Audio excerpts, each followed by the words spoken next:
ወህት እኛ ከሌለንባት ትፍረስ ተባለ ፈረሰች። ትግራይም እኛ ከሌለንባት ትከፋፈል ተባለ እየተከፋፈለ ነው በየዞኑ በየአካባቢው። ቦይ ስብሃት እኮ ኢሳያስ ብጻይ ሲል ብጻይ ማለት ጓዴ ማለት ነው። እሱ ራሱ እኮ ትርጉም አለው። እኔ ብጻይ ሲል በቃ አደነገጥኩ።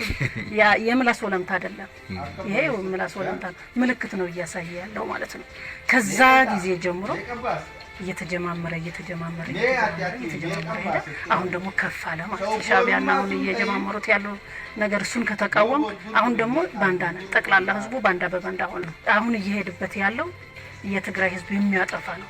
የመንግስት ንብረት ጠቅላላ ወድሞ ወደ ኋላ 40 እና 50 አመት ህዝብህን እንዲመለስ አድርገ እንደገና ተመልሰው ወደ ጦርነት።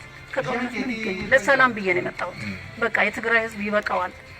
ስለዚህ በዛ በኩልም አለሁ የሚለው የለም።